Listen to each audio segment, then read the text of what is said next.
As I mentioned in the fourth lecture, teaching is a relationship based on inequality. The teacher knows something that the student doesn't know and has the responsibility to teach it. The teacher also has the authority to judge the quality of the student's learning and to grade it, to evaluate it. At the same time, the student has the right to expect conscientious teachers who will teach as well as they possibly can and will help students in the arduous and usually very unglamorous business of learning. This lecture is devoted to the question, what sort of relationships should teachers and students have with one another? How much should they get to know one another as individuals, or how much should they maintain the sharp barrier between one another, devoting their energy and attention solely to the subject matter of the class itself? Is it appropriate for teachers and students to be friends? As usual, there's no simple answer to these questions. It depends so much on the age of the students, the subject being taught, the number of hours the students and teachers are together, and the teacher's ultimate objectives. Now, my own view, which is perhaps based on the fact that I was brought up in Britain, which has never had any problem at all with hierarchies, is that there should be a sharp separation between teachers and students. I'm so struck that here in America, by contrast, where faith in equality is almost universal and where it's being drummed into children right from the moment of their birth, everybody's equal. Some teachers are reluctant to act the role of superiors, even in the context of class. They prefer to stress the egalitarian aspect of the relationship between teachers and students. And as you'll hear in excerpts from student interviews, many students also value the chance to befriend their professors and clearly look at them potentially as equals. In the fourth lecture, I looked at these issues from the teacher's point of view. Now I'm going to consider them from the student's vantage point. Well, the teacher-student relationship generally begins in a classroom. You usually meet your students for the first time in a classroom. And the very geography of the classroom itself establishes a special kind of relationship, because normally the teacher is at the front of the class facing the students, and all the students are sitting facing him or her. So straight away the creation of a hierarchy is made by the geography of the room itself. We've already discussed such matters as the importance of knowing the students' names, establishing classroom rules, and I described the way in which I always say to the students, you can't eat, you can't drink, you can't wear a hat, you can't use a computer, you must arrive on time, all these things to create a special atmosphere in the class. These are all the first steps that many teachers take in order to establish the idea that something special is going on. This is a special place and time where a very, very challenging kind of work is going to take place. Now, creating ground rules, just as importantly, helps define the sort of relationship that the teachers and students will have with one another for the duration of the entire class. And the students pick these things up very, very well. They've got a great subliminal ability to understand what the teachers are asking of them. In fact, think about this. The students really, they're the experts on teaching, because they're constantly making comparisons with different teachers. They're experts on good and bad relationships between teacher and student. Because whereas I, for example, as a college teacher, only ever go to my own class, with occasional exceptions, the students are constantly going to different classes. They're often studying with 4 or 5 people at the same time and making comparisons continuously about what's actually happening. So it's almost certainly true that they know more about this kind of thing than most of their teachers do, especially because most teachers stop thinking about it. Well, now, what do the students want? First of all, I want the teachers to be enthusiastic about the work, because it makes it so much more pleasant to be in the classroom and much more likely that they'll learn well. Of course, enthusiasm alone isn't enough. The students also want their teachers to be well informed, to have credibility and to have expertise. If the student's stuck and asks a question, they certainly want the teacher to be able to answer effectively. The students who we talk to overwhelmingly praise teachers who are well organised and criticise those whose classes and courses were chaotic. The students want the teachers to set a tone for seriousness of purpose and for professionalism. Just listen to a few of the students we interviewed in the fall of 2009 about what it is that makes this teacher-student relationship effective. First, enthusiasm, and second, a deep knowledge of the subject. I think a great teacher, first of all, has to be very knowledgeable about his subject. he has to be extremely passionate about his subject to get anyone to believe him that it's important to learn. I think the most important thing is just knowing your audience and enjoying your audience. If a college professor doesn't enjoy talking to and interacting with college students, then they probably shouldn't be a college professor. Personality, availability, really caring more than I could say that I might care if I was a professor. Really getting involved, sending emails, checking in on you. I mean, just really being a friend and a professor. I think a good teacher, well, first, of course, knows what he's talking about, but knows how to explain it in several ways so that students can understand it, and also allows students to have their own room to maybe explain things and to feel like they're understanding it on their own, not just being told. I thought it was delightfully candid of the one student, the one in the purple sweater, to say that she already anticipates that if she were a professor, she wouldn't be as conscientious as she expects her own professors to be. That's setting the bar very high indeed, but it's an interesting little insight on her part.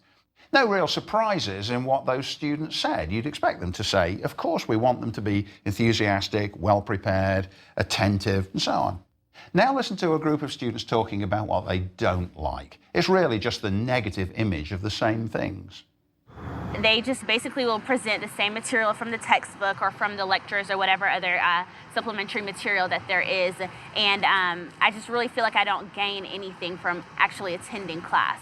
Be more interested in their own research than they would be in addressing the subject to the audience. I definitely don't like when professors read strictly out of the book. You know, they're reading, there's no creativity, there's no outside insight. They're not there when they show up to class. They're not excited about the material, or that they only teach their material and they're not looking for input from the classroom. So they want to just go in, teach, and leave. I had a teacher who was sort of very removed from the classroom and didn't care about the students. She told us that when we didn't understand something to just go read the book. There's a fairly consistent refrain there among those voices, isn't there?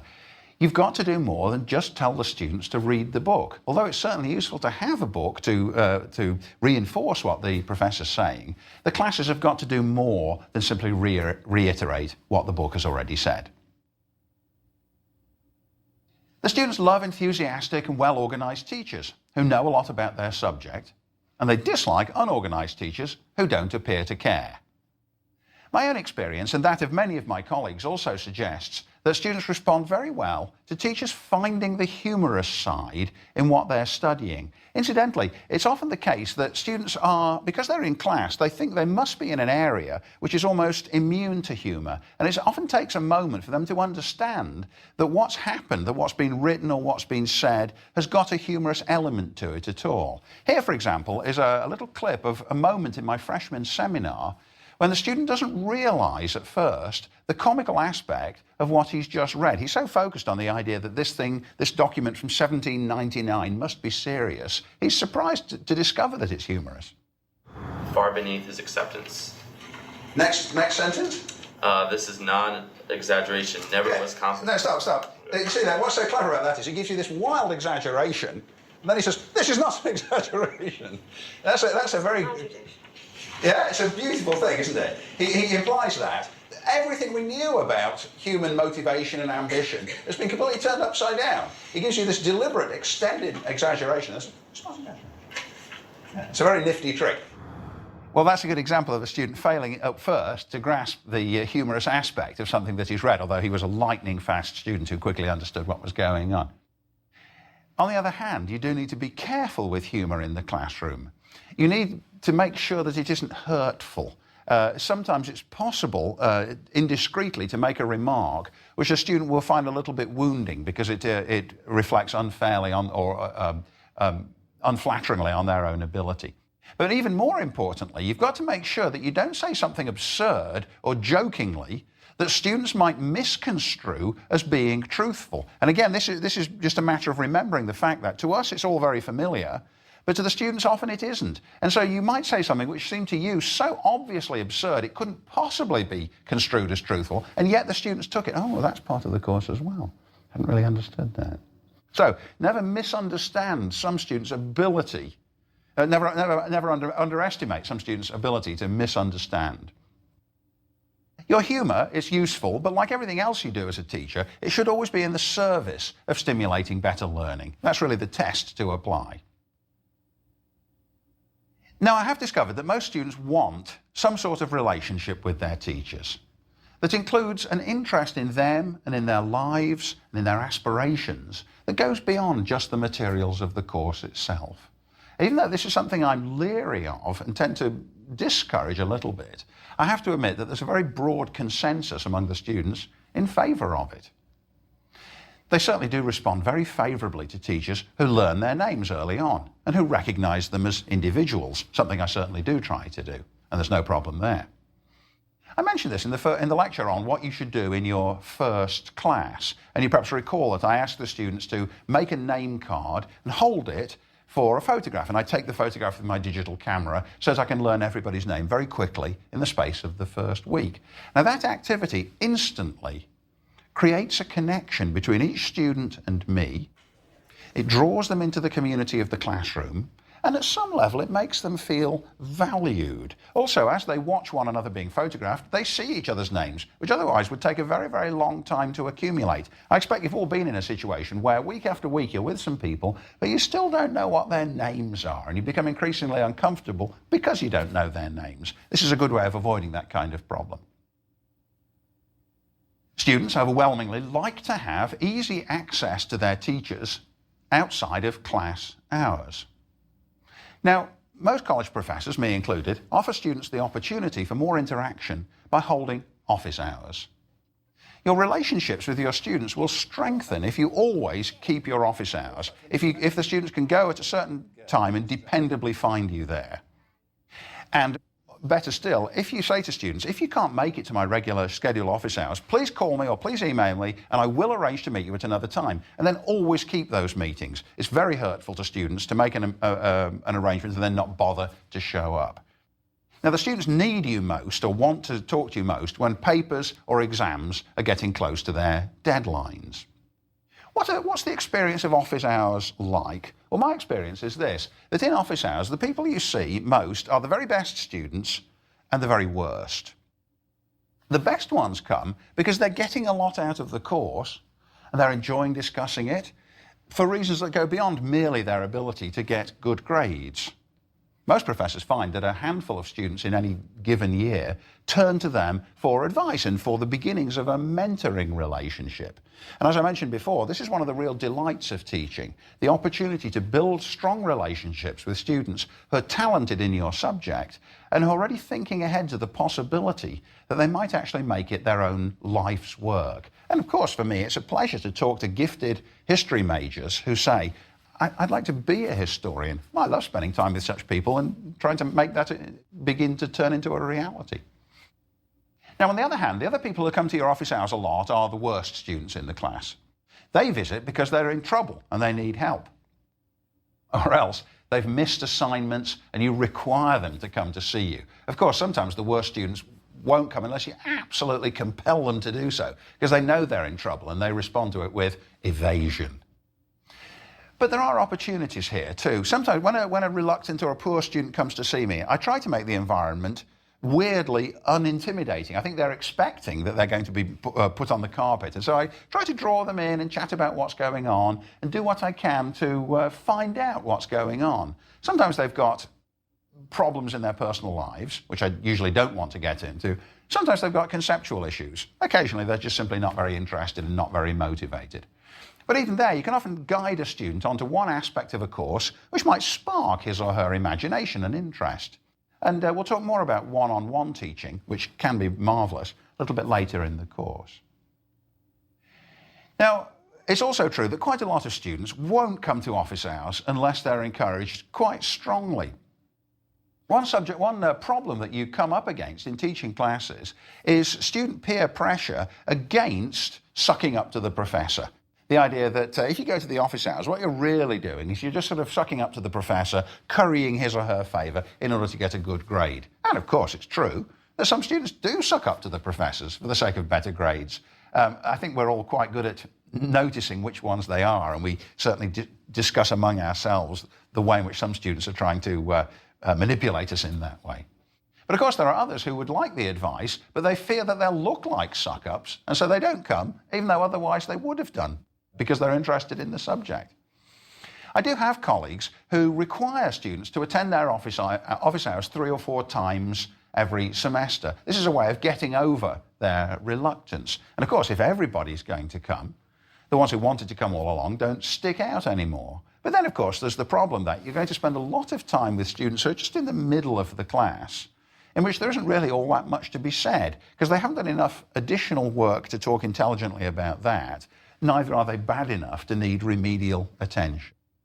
The students who constitute the big grey middle, they're willing to do the necessary minimum of work, but they don't think of college mainly as an academic activity, and therefore they don't devote any extra time to academic affairs.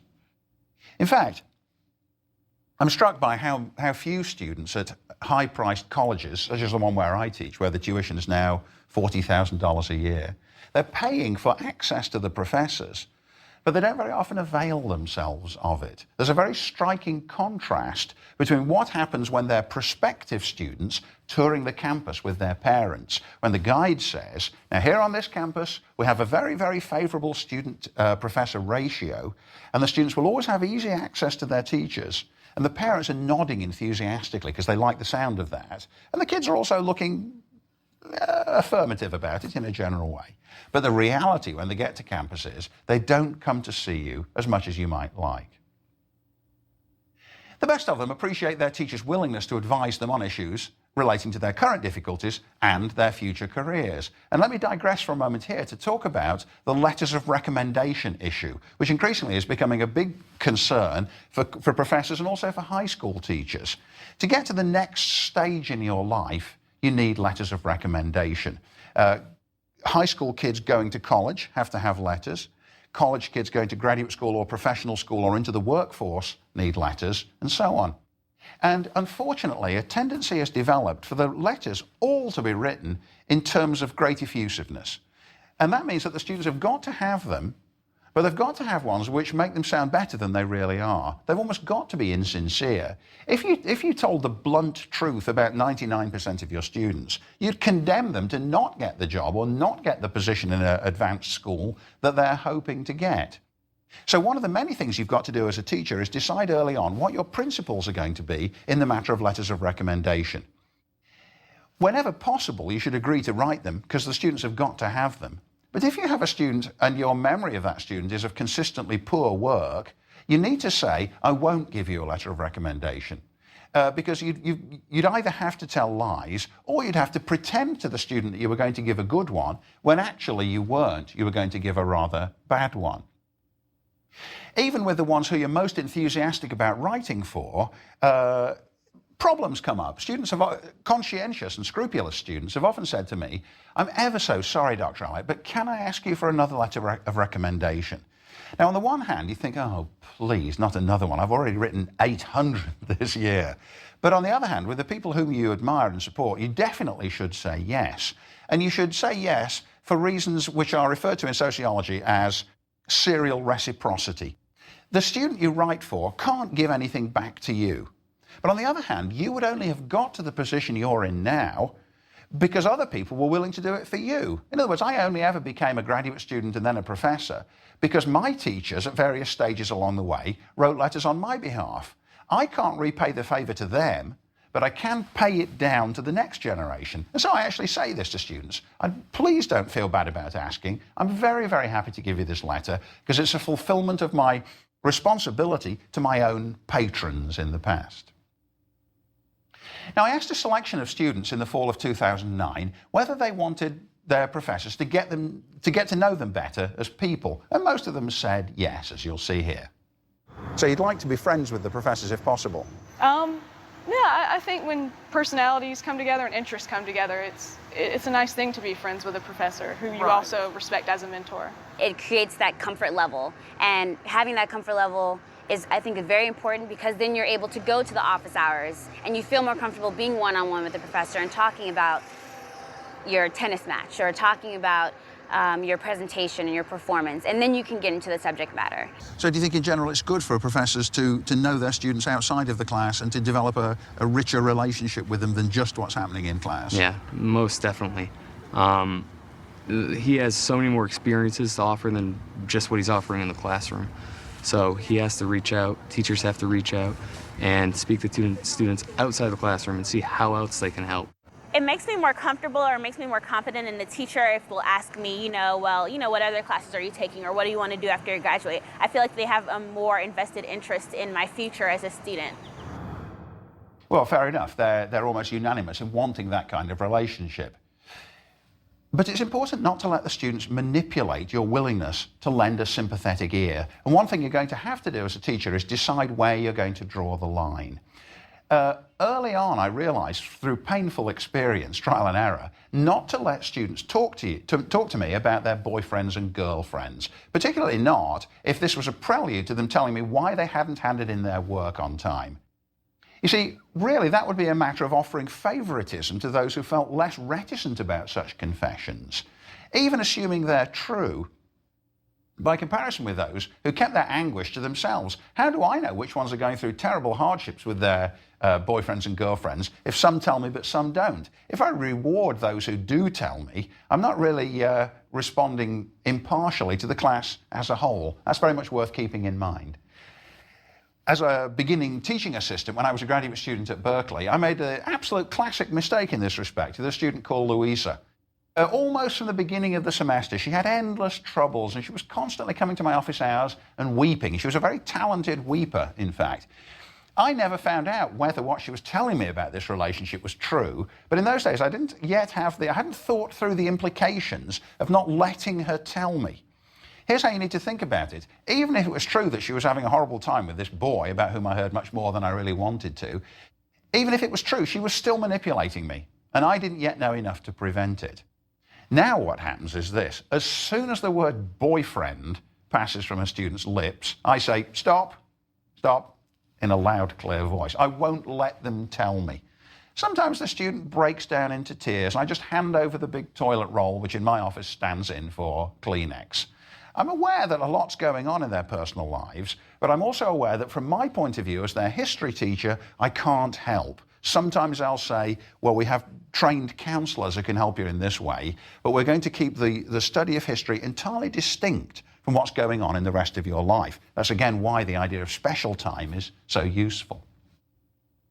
Now, there are students who recognize that differences in age and power between them and me make all kinds of interactions inappropriate.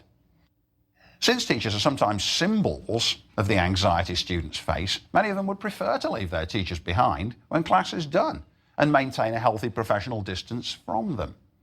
I certainly don't mean to imply that all students are hungry for some kind of personal connection. With many of them, it's obvious that they spend just the absolute minimum of time in your company and not a minute more. So in other words, these barriers are being set up from both sides. I'm creating it, sometimes they are as well. So teachers, you need to, in any learning situation, both at school and in college and in the workplace too, you need to draw a fine line between, on the one hand, encouraging and sympathizing with and taking an interest in the people under your care, and on the other hand, becoming personally involved with them. It's difficult to draw the line. Here's Michael Roberto reflecting on this balance in a very intricate way. Is the professor around? Are they on campus? Do they have office hours? I like to have lunches. So what I do is at the beginning of every semester, I offer voluntary sign-ups for small groups of students, 3s and 4s, to have lunch with me. And the only rule of those lunches, two rules. One is they're voluntary. You don't have to have lunch with me. And the other is we can't talk about the class. We can talk about anything in life, any book you've read, anything other than the course. The professors who don't do that, don't reach out to get to know students, aren't trying to learn their name, aren't available, to me, that's bad teaching.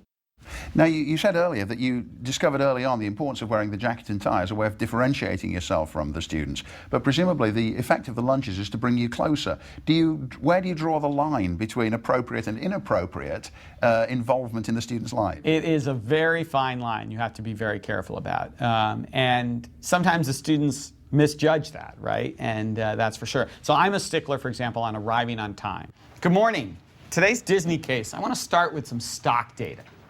And what will happen sometimes, you develop a great rapport with students, and halfway through the semester, they start, they start strolling a minute or two late, thinking there's no repercussion, even though they knew that at the beginning of the semester I was incredibly harsh about people walking in late. They somehow think, well, now we've had lunch with him, and you've got this rapport, and so sometimes they misjudge it, and sometimes that's our fault, right? And we have to be careful about that.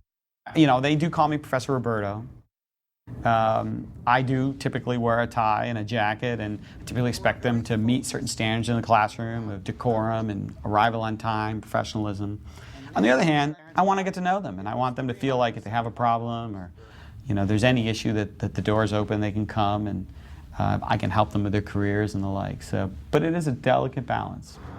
One thing to bear in mind is this, that as a teacher, you need to conquer the temptation to want to be liked. I mean, it's the most elementary aspect of human nature. You want people to like you. But as a teacher, it can only be a very subordinate concern. Having the students like you is a welcome side effect when it happens, but it mustn't be the teacher's principal objective, because it's going to contaminate everything else he or she is trying to do if it becomes the primary objective. As I've said, the students have not come to class to make a friend. Friends don't give each other grades. Friends don't evaluate how successfully you've completed a course of professional training. Teaching's not a relationship among equals, any more than in the business world the relationship between you and a supervisor might be. So in the question of being liked, certainly you should teach so well and with such energy and enthusiasm and with such obvious expertise that the students think, what a marvelous teacher he is. I'm so glad to be in his company, and I do like him. But that's a side effect. What you've got to be asking is, am I helping the students learn? If being likable helps, it's fine. But being liked mustn't be your objective. Now, there's clearly an important gender dimension to this question. Female faculty members, I've talked with a lot about this, and I think they face particular difficulties in this regard. I used to be the director of Emory's Centre for Teaching and Curriculum. For 5 years, I was its director. And we had regular workshops on matters like the appropriate teacher-student relationship. Very often, women faculty members said to me, the students want to be their mom, or they want me to be something like their mom. If I'm distant, if I'm conscientious in upholding the line, they think I'm being cold and unfeeling and insensitive. And I think it's probably true that women faculty members have a more difficult time calibrating that relationship. I hope it goes without saying that romantic or sexual relationships between teachers and students are inappropriate. This is a point also that I made in Lecture 4.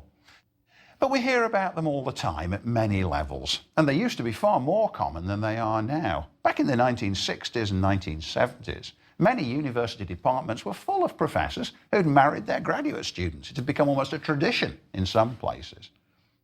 Now today, it's regarded as a form of harassment, and rightly so, because of the inequalities of power between teacher and student. Even if there's plenty of goodwill on both sides, still they are unequal. Having said that, I should also add that it's never going to stop, because there's an emotional intensity to teaching and learning. Slightly different than crushes on professors, although often indistinguishable, is hero worship. It's very, very gratifying indeed when you realize that one of your students hero worships you. You need to be aware of it, but you mustn't abuse it. Don't let it go to your head, and don't start believing the hype. If you're inexperienced and you think that a student has a crush on you or is trying to seduce you, you must notify your immediate superiors verbally and in writing straight away. You need to create a record to be sure, and you also need to be sure that you don't meet this student behind closed doors. In other words, it may not come to anything, but anticipate the difficulty as early as you can. On the positive side, you can sometimes use hero worship to your advantage by holding students to very high standards. And by holding out to them the idea, I'm only going to give you the approval that you want from your hero if you achieve the very loftiest standards, and you deliver this message in a slightly haughty and removed tone of voice. Keep this in mind as well. There's an inescapable moral element in the teacher-student relationship, and it has implications for the students' future lives. Even teachers who devote themselves solely to the subject of the course are offering themselves as role models. Ideally, they're communicating to the students, I'm acting in a way that you should learn to emulate. In graduate and professional education, teachers are modeling the professionalism that their students should learn. And think about this too. What you do in class can have effects for many decades. Just think of advice that a teacher once gave you that you're still acting on decades or years later. So to sum up, never forget that the students are developing an attitude towards you at the same time as you're developing an attitude towards them. Try to get a sense of what they want, and when it's useful, gratify them. In deciding how to interact with your students, you should always make sure that your manner and attitude and the behaviours and habits you expect of them are going to help them learn the subject of the course and the required way of thinking. You should never show signs of favouritism or special preference, which is a perversion of the proper relationship between teacher and student, and deeply unsettling both to the favourite and to those who are not favourites. On the other hand, you should show an interest in your students, learn their names, help them in ways appropriate to your unequal status, and show them that they mean a lot more to you than merely names on a list. Eating with them, mentoring, offering advice in office hours, writing letters of recommendation, these are central to most professors' lives, and rightly so. These, again, are things we're going to revisit when we do a lecture a bit later on in the course on one-on-one teaching. Be mindful of the risks of personal or intimate relationships between teachers and students. Some sorts of issues, concerns, and aspects of their lives are inappropriate for a student to share with a teacher, and vice versa. Keep the focus always on learning. And finally, keep in mind the implications for the future of your relationship with your students: practical, professional, and moral. Ideally, you'll still be guiding them years after you meet them for the last time. Well, now that we've covered these general questions of planning and relationships, I want to devote the next few lectures in this course to the nuts and bolts questions of lecturing, presentations, demonstrations, seminars, and teaching writing.